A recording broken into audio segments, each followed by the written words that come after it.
Yo, I was on the phone a while ago and I was quite distracted. It was with an insurance company and they were wasting my time as they tend to do with the matter. And I couldn't find my pick afterwards. And I kind of thought, like with my gang-stalking problems, I didn't go from anywhere other than around my car. And yet the pick for the guitar vanished, and I can accept that I lost it, but to illustrate how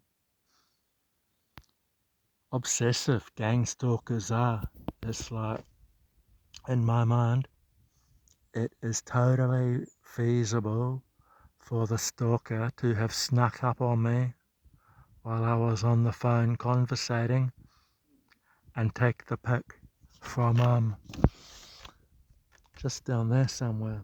Like, the idea that someone would come sneaking down this track and come over here, like, that's a lot of dry leaves and things. I know how insane I sound, and in many ways I don't believe that a stalker took those guitar picks, but here I am out in the bush, and I feel it's totally feasible just based on past experience that they would come sneaking up. Like, I know that sounds insane, and you would have every right to think I'm crazy. And I think in this instance, it's just craziness or just simply misplacing the guitar pick. But there's been times, just similar times, when things like that have occurred. And that's what gang stalking is like. It's the loss of peace of mind in even the most remote kind of locations. It's this almost fear of turning your back for a minute. 1 minute turning your back and something will have happened. And I can see why people say that it's a mental illness, but until you have had those situations when you've turned your back for a minute or two, 5, whatever, it's a real hard thing to explain. You kind of have to go through it. It's like the narcissistic relationship. You have to go through it to fully understand it. Like, that way they loved you, or they impersonated love, but really it was a stitch up the whole time. And a lot of people know.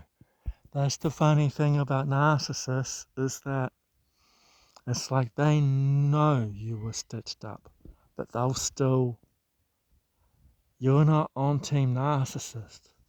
You've got something different. So that's why they do it. You know, they don't care. These people, they just don't care. They don't have that thing. They love the pain of the empath. And that's how they can do these things. Like, I enjoy it out here in the bush, and certain gangstalkers do as well. Like, I don't really know how they do things. Like, it's hard to believe that the gangstalkers who's good with computers is the same gangstalker who's good at picking locks or good at hiding behind the couch or whatever. Like, that takes some balls, man, to like hide in someone's cupboards just to steal your shoes or something. It's some real crazy stuff. The the amount of time they're willing to invest. It's a sport. It's like a video game where they go up levels or something with each little sort of strange quest that they have. It's almost like they get prizes. Make the empath angry and you get 5 prizes or something. And yet they'll be more than happy to say, nah, man, you need help. And you have to kind of not care. Like, I've made this whole video about a 5-cent piece of plastic. You know what I mean? And